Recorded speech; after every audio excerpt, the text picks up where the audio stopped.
bro, patapakinggan mo lang yun, yung kanta ni John Regala kasi mas bagay sa yun eh. Alam ko mas bagay sa yun eh.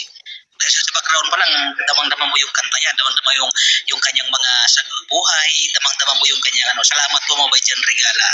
Maganda yung kanyang maganda yung kanyang kanta doon eh. Parang sa yun eh, parang bagay, parang yun yung buhay mo eh. Kumbaga dati naging ka, bad boy, kumbaga mga bad boy ka dati. So, lahat ng chicks, kumbaga lahat ng chicks ay idol ka ng mga chicks dati. Bro, so, ngayon, yung kasi, yung buhay natin noon, sabi ni Apostol Pablo, sa Galatia 1:13, sapagkat inyong nabalitaan ang aking pamumuhay ng nakaraang panahon sa relihiyon ng mga Hudyo.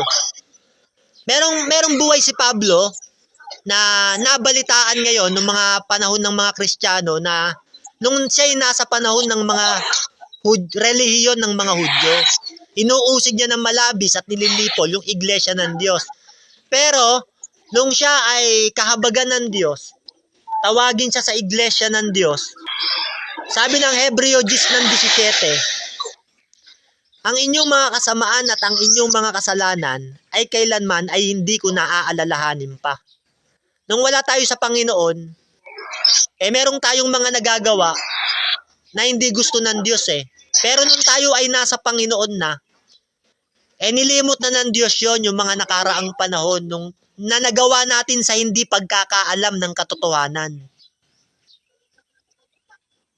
Mga salata rin nga din. So, pag ikaw talagang salita mo, Mario, may trata ka talaga na banggit talaga. Tama yun, nabasa mo rin na talagang kung ibig ng buhay mo ngayon ay parang katulad ka ng David Pablo. Ang masama kasi bro, ang masama kasi, alam mo na yung katotohanan, pero bumabalik ka pa sa putikan.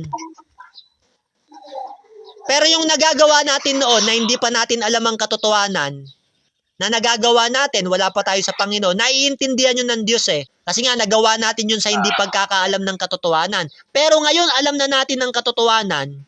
Nasa katotohanan ka na, pero kasamaan pa rin ang ginagawa mo. Sa Hebreo 6:8, ang nagbubunga ng tinik at dawag ay malapit sa sumpa. At ang kanyang kahihinatnan ay ang sunugin. Alam mo na katotohanan, puro kasama ang pagginagawa mo. Malapit ka sa sumpa. At ang iyong kahinatnan ay ang sunugin.